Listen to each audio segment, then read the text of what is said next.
The morning of 16 March 218 C dawned over Syria with a heavy desert wind, carrying the smell of incense, dust, and political tension that would soon shake the entire Roman world. At the military camp near Raphania, soldiers of the 3rd Gallic Legion gathered in an uneasy silence, unaware that within hours they would be presenting the Roman Empire with one of the most shocking rulers in world history, a 14-year-old boy priest raised among the exotic rituals of Syrian temple, adored as a living embodiment of a foreign goddess, and destined to become emperor under the name that would later terrify historians, Elagabalus. This day marked the beginning of one of the most controversial reigns in ancient Rome, a period of extreme transformation, public scandal, and cultural collision that would push the empire to its psychological limits. To understand why this day felt so unreal to Roman soldiers, one must go back to the unusual world that shaped this boy emperor. Born in the city of Emesa in 203 C, the child, originally named Varius Avitus Bassianus, belonged to a powerful Syrian priestly family. His lineage connected him directly to the cult of Elagabal, the blazing sun deity worshipped through sacred dances, vibrant colors, perfumes, and rituals unfamiliar, and even repulsive, to the traditional Roman mind. From a very young age, the boy was placed at the center of this religious world. Draped in silk robes, adorned with makeup, wearing elaborate jewelry, and trained in ceremonial dances, he grew up performing as the high priest of a goddess that demanded beauty, softness, and femininity from her servants. Those close to him wrote later that he did not merely perform these roles but embrace them intimately, expressing himself in ways the ancient world rarely documented. He preferred feminine clothing, often referred to himself as a bride rather than a ruler, and privately voiced dreams of bodily transformation that modern historians interpret as among the earliest recorded expressions of gender variance. Yet Roman politics had no patience for cultural complexity. What placed this boy on the throne was not his identity alone, it was the raw power of his grandmother, Julia Maesa.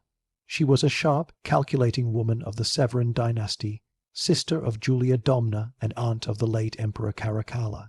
After Caracalla's assassination in 217 C, the throne had fallen to Macrinus, a former praetorian prefect with no imperial blood. Many elites despised him, and Maesa saw her chance. She crafted a rumor that the young priest was actually Caracalla's secret son, a claim historically doubtful but convincing enough for legions eager to restore the Severan bloodline. Soldiers stationed in Syria were already disillusioned with Macrinus, whose attempts to cut military spending backfired badly. Morale sank, and Maesa knew exactly how to exploit it. On that fateful morning, Maesa and her daughters brought the boy before the soldiers. He appeared not as a military commander, but as a radiant priest, wearing makeup, violet robes, and the traditional jeweled headdress of the goddess he served. For the Romans, the sight was shocking, but the claim of imperial blood stirred loyalty. As drums beat and incense rose, the young priest raised his arms and invoked not Rome's gods, but the blazing divinity of Emesa. The soldiers, mesmerized by the spectacle and thrilled by the promise of increased pay, raised their shields and hailed him emperor. Within hours, Macrinus fled, and the adolescent priest prepared to take control of the most powerful empire on earth. The new emperor arrived in Rome in the summer of 219 CE, and nothing in Roman history had prepared the city for what was coming. Romans expected new rulers to show strength, discipline, and respect for their traditions. Instead, they watched their emperor transform the imperial palace into a temple of foreign rituals. The boy appeared in public wearing elaborate makeup, embroidered gowns, and wigs styled after his goddess. He rejected the masculine image of emperors before him, and publicly surrounded himself with dancers, eunuchs, and performers. Senate meetings became unpredictable, as he often arrived wearing silk robes and golden jewelry instead of the military armor expected of a Roman leader. Many Romans whispered that he seemed determined not to resemble a man at all. Some ancient writers even say he asked doctors whether they could perform a permanent physical transformation, something unheard of in antiquity. Yet, despite Roman discomfort, he was not merely acting out of rebellion. His entire life had been shaped by a spiritual world where femininity was not shameful but sacred, where priests could embody divine qualities regardless of gender, and where ritual beauty symbolized cosmic order. What seemed outrageous to Rome was normal to him, but the Roman establishment perceived these acts not as religious devotion, but as a direct threat to their identity. His religious agenda sparked even greater conflict. The emperor attempted to elevate the Syrian sun god, Elagabal, above Jupiter himself. He transported the sacred black stone of Emesa to Rome, erecting a lavish temple on the Palatine Hill. There, he insisted on performing erotic, music-filled ceremonies that shocked conservative senators. During public festivals, he danced through the streets wearing jeweled robes, surrounded by acrobats and musicians. For him, these were acts of worship. To Rome's elite, they were humiliating. As months passed, his personal life became the subject of intense gossip. He married multiple times in quick succession, including a celebrated Roman noblewoman and, most controversially, a Vestal virgin named Aquilia Severa. Romans believed such a union would bring divine punishment, but he declared that their marriage symbolized the joining of the sun god and Rome's sacred hearth. Behind palace walls, he favored male partners, one of whom, named Hierocles, he introduced publicly as his husband. He often referred to himself as Hierocles' wife. He joked about preparing a dowry for himself, and in private audiences, he sometimes asked guests to call him a lady instead of a lord. These details were recorded with disdain by ancient authors, but modern scholars interpret them as authentic expressions of gender identity in a world with no vocabulary for it. Even within the palace, reactions were complex. Some members of the Severan family were horrified and feared for their political safety.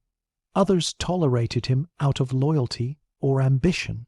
But to Rome's military and political elites, the emperor's behavior symbolized everything they feared: foreign influence, gender nonconformity, and religious chaos. Yet despite the growing scandal, the emperor was not merely indulging in extravagance. He attempted to restructure religious life across the empire, promoting equality between local gods and Roman deities. He introduced festivals meant to unite cultures. He made efforts to blend Syrian and Roman traditions. But his methods were too aggressive, too theatrical, and too unfamiliar for Rome to accept. By the end of his first year, the city murmured with unrest. Senators whispered behind marble columns. Soldiers grumbled in their barracks. Even some of his own advisers began to view him as unpredictable. Yet the emperor continued undeterred, seeing himself not as a disruptor, but as a divine vessel. The winter of 220 CE settled over Rome like a grey shroud. But inside the imperial palace on the Palatine Hill, life was anything but cold or still. There, behind guarded marble corridors, the 14-year old emperor who had stunned the empire with his arrival was now transforming the palace into a world that blended Syrian mysticism, theatrical performance, and personal identity in ways Rome had never witnessed. Senators whispered in outrage, soldiers gossiped in disbelief, and ordinary citizens told wild stories about their ruler, as if he were a living myth. Yet to the emperor himself, every action, every ritual, and every choice was simply an expression of the life he believed he had been born to live. The emperor's days followed a rhythm unfamiliar to Roman tradition. Rather than holding war councils or reviewing troops at dawn, he began his mornings in perfumed chambers decorated with silks imported from Emesa. Musicians played soft flutes, eunuchs adjusted his robes, and attendants painted his eyes with dark kohl.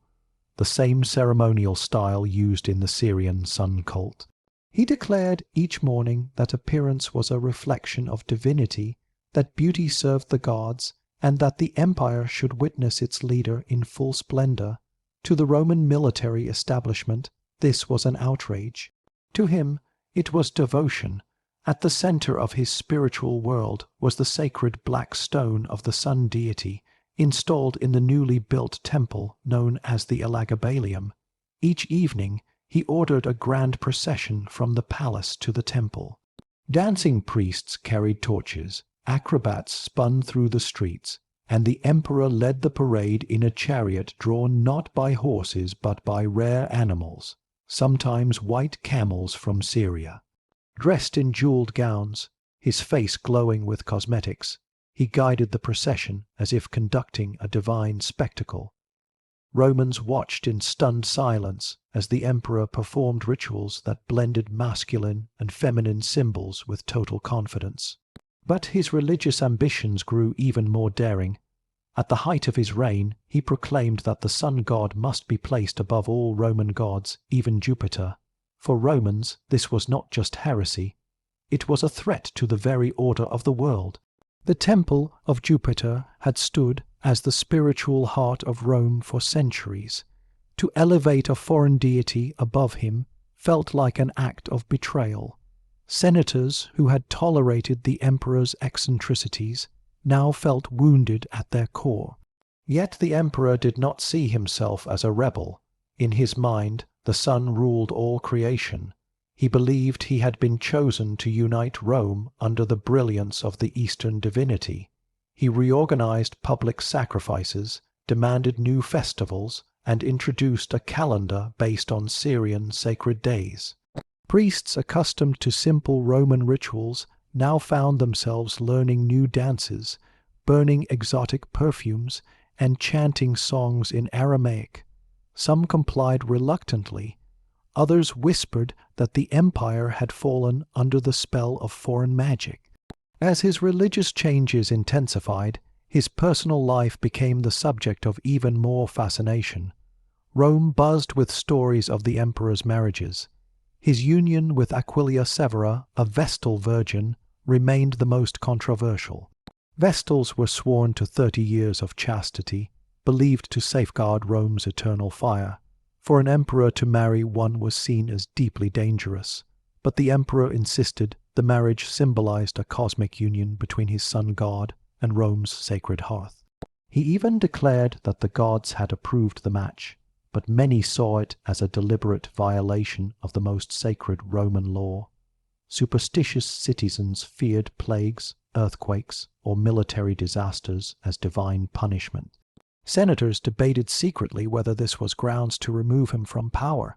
His other marriages were equally dramatic. He married and divorced multiple women within short spans, often claiming divine visions guided his decisions. Yet despite these marriages, his deepest affection lay with his male partners. Among them, one man stood out above the rest, Hierocles, a former charioteer from Caria. Hierocles was rugged, muscular, and fiercely protective of the emperor. Ancient sources record moments where the emperor referred to himself as Hierocles' wife, proudly telling attendants that he had finally found a husband. He even requested to be called the Empress of the Palace when Hierocles was present. This dynamic bewildered the Roman elite. For them, the emperor represented the pinnacle of Roman masculinity. To see him embrace femininity, publicly call himself a bride, and celebrate relationships that defied all Roman norms was more than scandalous. It threatened their cultural foundation, but within the palace walls, the emperor's identity shaped daily life. He ordered rooms to be redesigned with soft drapes, luxurious cushions, and flowing fabrics to resemble the Syrian temples of his childhood. He surrounded himself with dancers, makeup artists, eunuchs, and performers who created an atmosphere of sensual celebration. Banquets turned into elaborate theatrical performances where guests sat among fountains of perfume. Servers wore ornate jewelry, and musicians played throughout the night. Romans later exaggerated these events into wild accusations, claiming he turned the palace into an orgy. While many of these claims were moralistic exaggerations by hostile historians, it is clear that he embraced a lifestyle of ritual beauty and intimate expression that shocked traditional Roman sensibilities. One of the most notorious stories recorded by ancient writers involved his fascination with transforming his appearance. He is said to have offered large sums of money to physicians who claimed they could alter his body to match the identity he felt within. He allegedly asked senators to address him as a lady and spoke openly of wanting to be called an emperor's bride rather than an emperor himself. Though some of these accounts come from hostile sources eager to slander him, they reveal that he expressed feelings about his gender with a clarity unusual for ancient records. Meanwhile, political tensions grew. The Praetorian Guard, who had initially accepted him because of their loyalty to the Severan family, became increasingly uncomfortable. They complained privately that the emperor spent resources on ceremonies instead of fortifications, on perfumes instead of weapons. They whispered that Rome had lost its military edge and feared invading tribes might exploit the emperor's lack of interest in warfare. Senators, too, felt pushed to the edge. Many belonged to old Roman families that saw themselves as guardians of tradition. For them, watching the emperor dress in feminine garments, perform dances in public, and elevate a foreign deity felt humiliating. Some believed he was cursing Rome with chaos. Others feared the influence of his grandmother Julia Maesa and mother Julia Soaemias, who held enormous political power behind the scenes. The more the emperor asserted his identity and religious agenda, the more the Roman establishment recoiled. Yet not everything he did was met with anger. Among ordinary people, some admired his generosity. He hosted massive public feasts, gave money to the poor, and opened the palace gardens for celebrations. Children adored his colorful parades. Merchants profited from his passion for luxury goods. Foreign communities in Rome felt seen and respected for the first time. But the delicate balance between admiration and resentment could not last. As the emperor pushed further into cultural transformation, resistance hardened. The Praetorian Guard murmured openly that Rome needed a more stable leader. Senators plotted in secret. Even within the Severan family, his young cousin Alexianus, later known as Severus Alexander, was quietly being positioned as a possible replacement. The stage was set for a confrontation that would determine the fate of the empire, the emperor, and the Severan dynasty itself.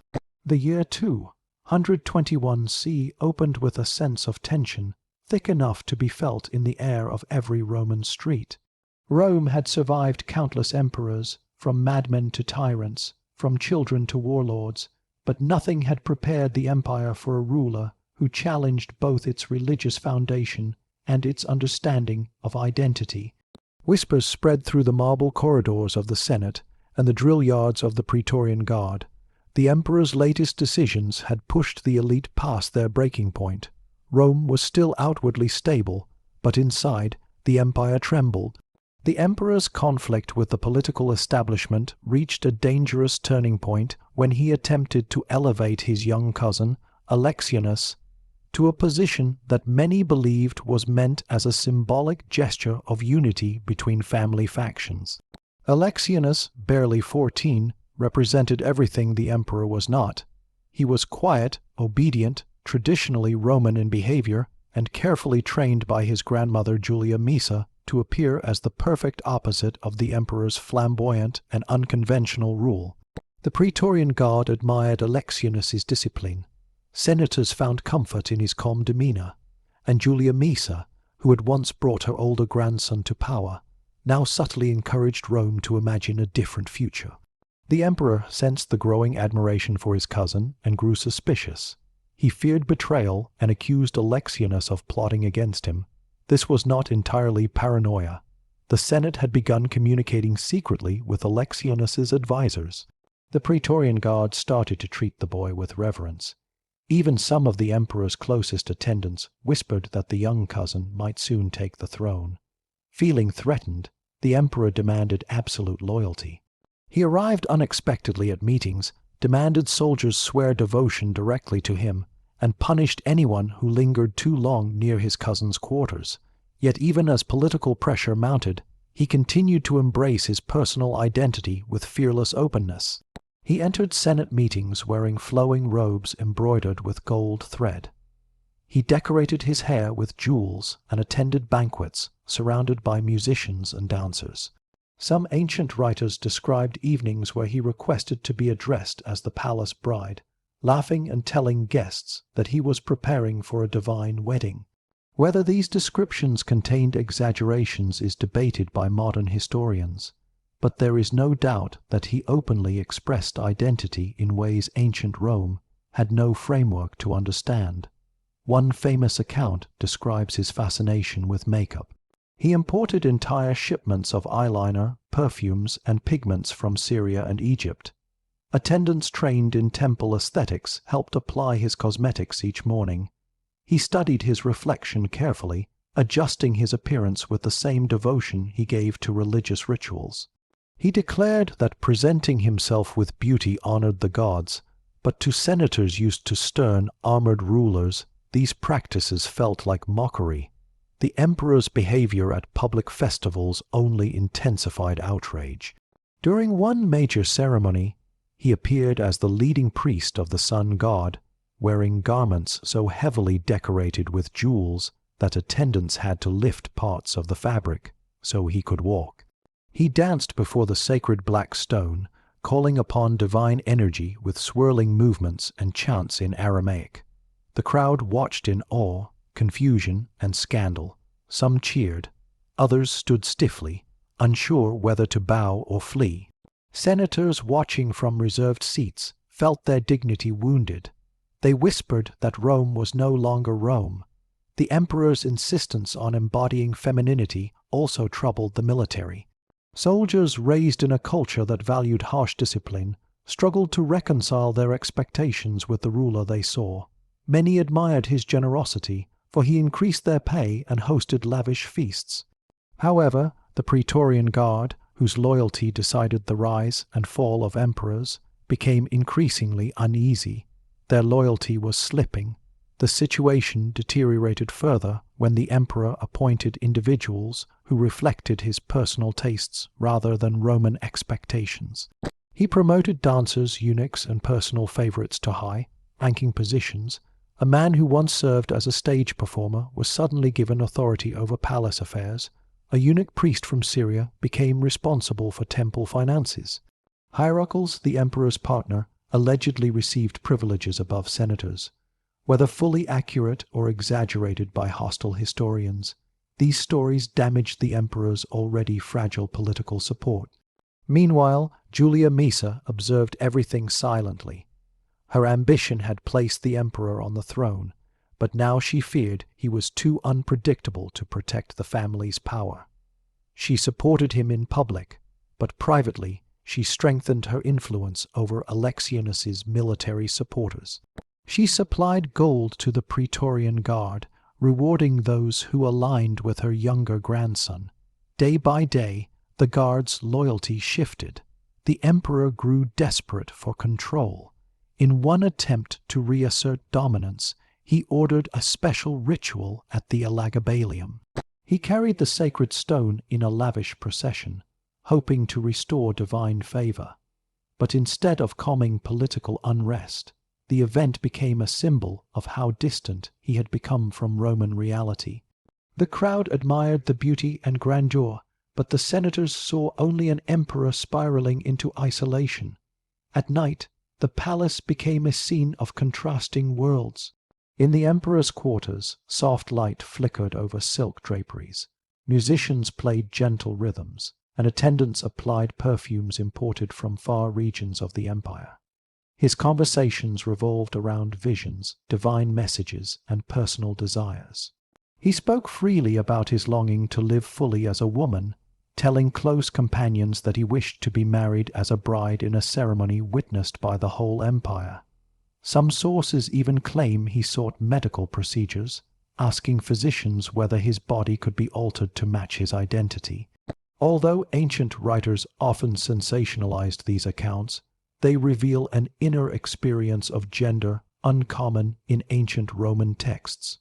Yet beyond those delicate chambers lay the cold stone hallways of Roman power, filled with guards discussing strategy, senators crafting alliances, and ambitious men plotting futures. The emperor's world of sacred rituals collided with the harsh world of politics every single day. By the summer of 221 CE, the divide became unsustainable. The Praetorian Guard's loyalty shifted openly toward Alexianus. Julia Maesa began positioning him as co-emperor.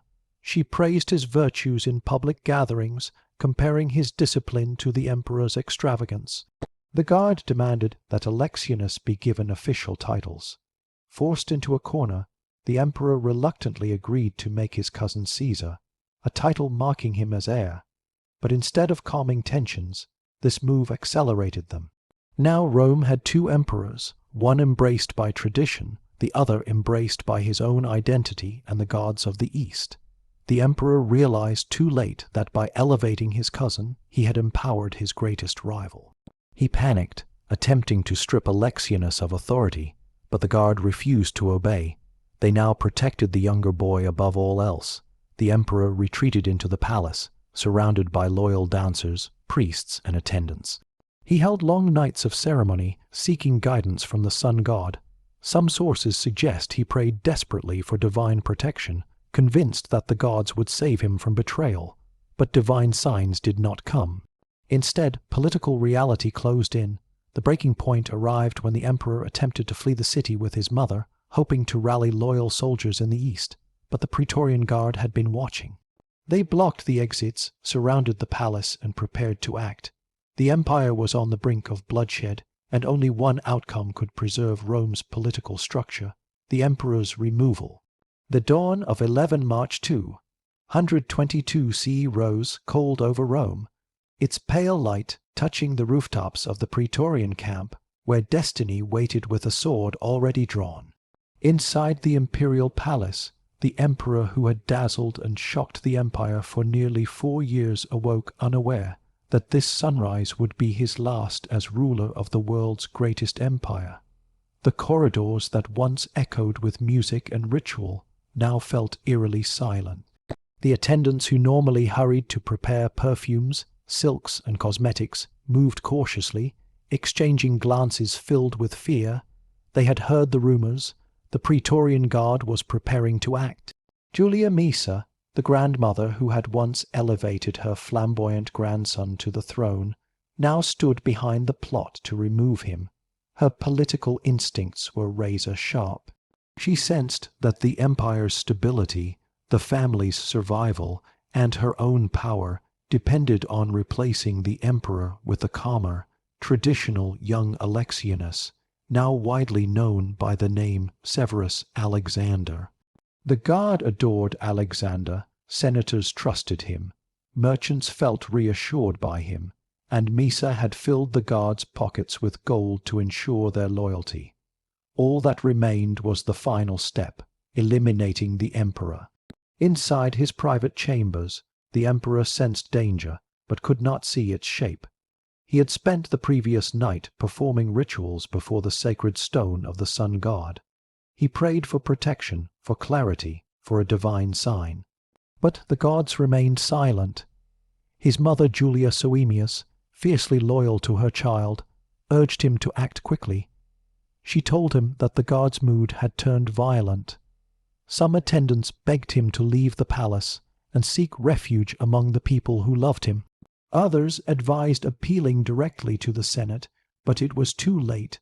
Power had shifted completely. As the sun climbed higher, the Praetorian Guard marched toward the palace. Their footsteps echoed like thunder. Citizens peered from windows, sensing history unfolding. Inside, panic spread. Servants fled. Eunuchs sealed inner doors. The emperor, dressed in an embroidered robe, clutched a small box of sacred objects, and fled with his mother into a hidden corridor. They hoped to escape through a side gate, reach the city's alleys, and find loyalists, but the guard had anticipated this. The soldiers stormed the palace, breaking through gilded doors and marble halls. Many of these men had once sworn loyalty to the emperor. Now they hunted him.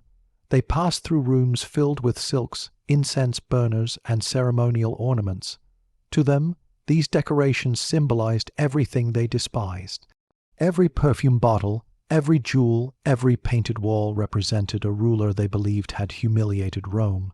The emperor and his mother reached the courtyard, only steps away from a service gate, but the guard blocked the exit. Surrounded, the emperor looked toward the guards, hoping for a miracle. None came. The soldiers seized him and Julius Soemius. The final moments were brutal and without ceremony. Ancient writers describe the scene as chaotic. Some soldiers hesitated, remembering his generosity. Others pressed forward with merciless resolve. In the end, the emperor and his mother were cut down inside the Praetorian camp. Once the deed was done, the bodies were dragged through the streets. Angry crowds, fed by years of rumor, spat insults. The corpse was thrown into the Tiber River, an act reserved for the most disgraced of Rome's rulers. The message was clear. Rome had rejected not only the emperor's rule, but everything he represented. Severus Alexander, young and controlled by Mysa, was immediately declared emperor. The city breathed a collective sigh of relief, believing stability had returned. But history is more complicated. The emperor's death did not silence his influence. Instead, it ignited centuries of fascination, distortion, and intense debate. In the months after his fall, the Senate issued a damnatio memoriae against him, erasing his name from monuments, inscriptions, coins, and official documents. Statues of him were smashed, images disfigured. His memory was condemned to oblivion. They even changed his name in records to make it sound monstrous. This act of erasure was intended to protect Rome's dignity and secure Alexander's rule. But ironically, it guaranteed that future generations would be drawn to the story of the emperor whose life was too unusual, too bold, too incomprehensible for Rome to forget. Ancient historians like Cassius Dio, Herodian, and the authors of the Historia, Augusta wrote accounts of his reign, but their narratives were heavily influenced by personal biases, political pressures, and cultural prejudice. To them, the emperor was not simply eccentric. He was a danger to Roman identity, morality, and religion. They framed his rituals as chaos, his femininity as depravity, his marriages as corruption. Many stories they recorded were exaggerated, distorted, or invented. They did not understand the language of identity. They interpreted what they saw through lenses of scandal and moral judgment. Yet within these hostile descriptions, a deeper truth emerges. The emperor's life gives historians rare insight into ancient understandings of gender and self-expression. He openly embraced feminine identity in a world where such behavior invited violence. He sought physical transformation at a time when medicine had no language for it. He married men, called himself a bride, and envisioned a life as a woman even while sitting on the throne of the most powerful empire in antiquity. These acts were not political strategies. They were expressions of personal truth. Modern scholars interpret the emperor not as a caricature, but as a complex figure navigating identity, spirituality, and power. To some, he represents one of the earliest documented individuals who expressed gender identity outside traditional norms. To others, he symbolizes the tension between imperial authority and cultural diversity in a vast empire. And to many, his story warns how societies react when leaders challenge deeply rooted structures. The religious revolution he attempted, centered on the elevation of the Syrian sun god, also reveals the multicultural realities of the Roman Empire. Rome was not a monolithic civilization. It absorbed gods, cultures, and traditions from across its territories.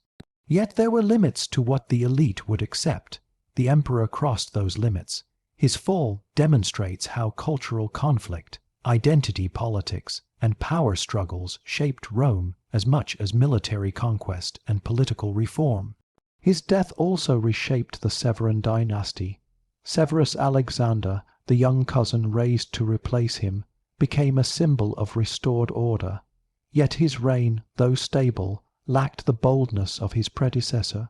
He ruled cautiously, controlled by his grandmother and mother, and ultimately failed to hold the loyalty of the army. Within 13 years, he too was murdered by his own soldiers, ending the Severan line entirely. Rome plunged into the crisis of the 3rd century, a period of military anarchy and political collapse.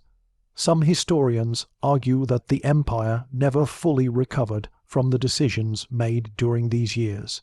In this sense, the reign of the flamboyant emperor was not an isolated spectacle. It was a turning point. His identity, his rituals, and his defiance of Roman norms exposed the fractures within the empire. The backlash against him revealed the limits of diversity Rome was willing to tolerate. His fall set in motion political changes that would later contribute to decades of instability. Yet beyond politics, his legacy resonates today for reasons far removed from Roman power. His life offers rare testimony to the existence of gendered, diverse individuals in ancient history. At a time when nearly all such voices were silenced or erased, his story survives despite every attempt to destroy it. He remains one of the most intensely recorded individuals in the ancient world, precisely because his existence challenged everything Rome believed about identity, masculinity, and power. The world remembers him not merely as a ruler who shocked Rome, but as a human being whose expression of self broke barriers centuries before such language existed. His reign ended in blood, but his story endures across millennia. From ancient scrolls to modern scholarship, he remains one of history's most paradoxical, misunderstood, and unforgettable figures. And so, the tale of the young Syrian priest who became emperor, who lived with courage, who challenged the greatest empire of antiquity with honesty about who he was, continues to echo as a reminder that history is not only shaped by conquerors and generals, but also by those who dared to live differently.